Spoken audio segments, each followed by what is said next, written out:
Brilliance Audio presents More Than Anything by Natasha, performed by Ingeborg Riedmaier. In a family filled with overachieving, beautiful people, Tina was the disappointment. Her parents had often lamented, out loud and right in front of her, how very much Tina's lack of ambition and talent in any field whatsoever distressed them. Tina had come to dread all family functions because every comment aimed at her tended to start, "Do you know what your problem is, Martine?" Tonight was a prime example. Family dinner with Tina's perfect siblings and their significant others all present and accounted for. Conrad, the thoracic surgeon, along with his wholesome and thoroughly pleasant and pregnant wife, Kitty. Kyle, the CEO of Jenson Pharmaceuticals, the family company, there with his husband, the always impeccably groomed and eminently likable Dumasani Jenson Sechaba. And finally, Smith, the youngest of her three older brothers, a disgustingly successful corporate attorney. He was there with his current lady friend, Mila, a chemical engineer. And then there was Tina, chronically single and working at a library, part-time.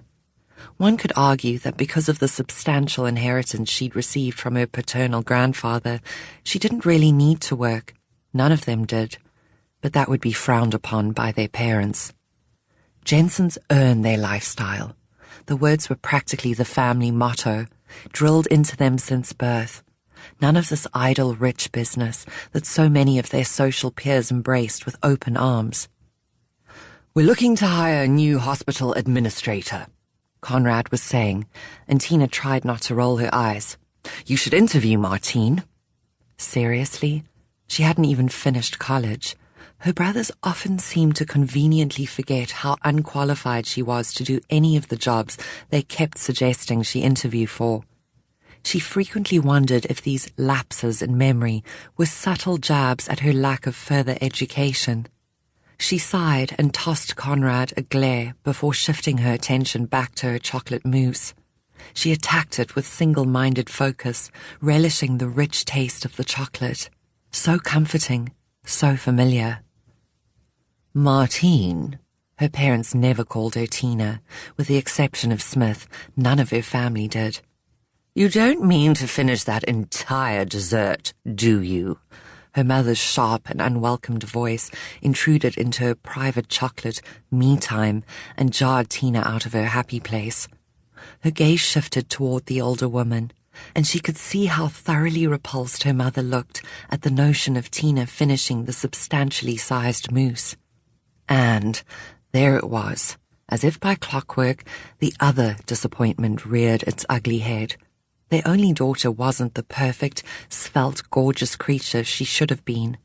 That any child of Mercy and Patrick Jenson had turned out less than physically flawless could only be attributed to the mystery and horror of throwback genetics.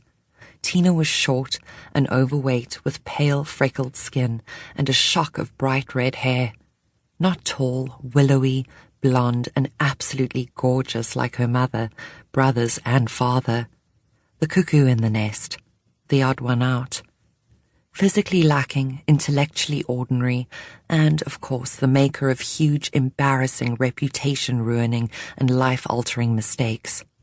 Tina would never in a million years live up to family expectations, and she had stopped trying years ago.